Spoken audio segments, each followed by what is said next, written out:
రాహుల్ గాంధీపై దాడి శోచనీయమని బద్వేల్ మాజీ MLA PM Kamalamma పేర్కొన్నారు. రాహుల్ గాంధీ భారత న్యాయ జోడో యాత్ర చేస్తుండగా బీజేపీ దాని అనుబంధ పార్టీలు దాడి చేయడం నీచమైన చర్య అని కడప జిల్లా బద్వేల్ మాజీ ఎమ్మెల్యే సీఎం కమలమ్మ తీవ్రంగా ఖండించారు. ఈ సందర్భంగా ఆమె నివాసంలో బద్వేల్ మాజీ ఎమ్మెల్యే పీఎం కమలమ్మ ఇన్ఛార్జ్ కమల ప్రభాస్లో మీడియా సమావేశం నిర్వహించారు. ఈ సందర్భంగా వారు మాట్లాడుతూ కాంగ్రెస్ పార్టీ దేశ స్వాతంత్ర్యం కోసం అనేక పోరాటాలు చేసిందన్నారు. ఆ పోరాటాల ఫలితమే దేశానికి స్వాతంత్ర్యం వచ్చిందన్నారు. జవహర్లాల్ నెహ్రూ, ఇందిరాగాంధీ, రాజీవ్ గాంధీ దేశం కోసం ఎంతో సేవ చేసి ఇందిరాగాంధీ, రాజీవ్ గాంధీ దేశం కోసం తమ ప్రాణాలు సైతం లెక్క చేయకుండా పనిచేశారన్నారు. అలాంటి వారిని టెర్రరిస్టులు మట్టుబెట్టారని, అలాంటి కుటుంబంలో పుట్టిన రాహుల్ గాంధీ దేశం కోసం, పార్టీ కోసం ఎంతగానో కృషి చేస్తున్నారన్నారు. ఆంధ్రప్రదేశ్ కాంగ్రెస్ అధ్యక్షులుగా వైఎస్ రాజశేఖర రెడ్డి కుమార్తె వైఎస్ షర్మిల పగ్గాలు చేపట్టినప్పటి నుంచి పార్టీ అభివృద్ధి కోసం కృషి చేస్తుందన్నారు. షర్మిల రాకతో కాంగ్రెస్ పార్టీలో నూతన ఉత్సాహం వచ్చిందన్నారు.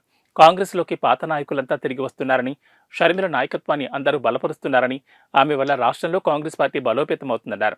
ఆమె నాయకత్వంలో ఆంధ్రప్రదేశ్లో కాంగ్రెస్ పార్టీని అధికారంలోకి తీసుకొస్తుందని ఆశాభావం వ్యక్తం చేశారు. భారతదేశాన్ని మనం పరిశీలించినప్పుడు ఎవరైతే న్యాయం కోసం పోరాడుతూ ఉన్నారో వారిని టార్గెట్ చేసేటువంటి పరిస్థితులు ఈరోజు గమనిస్తూ ఉన్నాం. గత దినాల్లో శ్రీ రాహుల్ గాంధీ గారు భారత్ జోడో యాత్ర చేసిన సందర్భంలో దేశమంతా వచ్చినటువంటి స్పందనను చూసి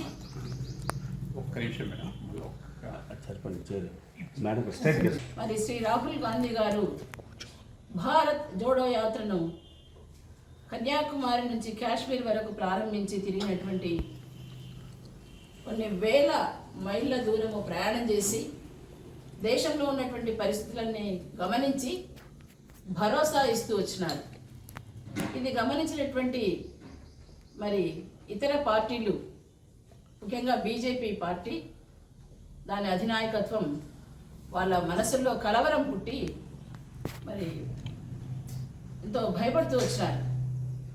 ఆ తర్వాత ఈ భారత్ జోడో యాత్ర అనంతరం భారత్ జోడో న్యాయ యాత్రను మరి ప్రారంభించినారు రాహుల్ గాంధీ గారు. కాంగ్రెస్ పార్టీని మరలా దేశంలో తీసుకొస్తే తప్పనిసరిగా అటు కేంద్రం నుంచి మన రాష్ట్రానికి కూడా మేలు జరుగుతుందనేటువంటి ఉద్దేశంతో షర్మిలమ్మ గారు ఈరోజు పోరాటం సాగిస్తూ మరి ఢిల్లీకి వెళ్ళినటువంటి ఈ పరిస్థితుల్లో మరి ఇవన్నిటిని కూడా మరి అటు రాహుల్ గాంధీ గారి మీద జరిగేటువంటి అన్యాయాన్ని ఖండిస్తూ అట్లాగే షర్మిలమ్మ గారు చేసేటువంటి ఆ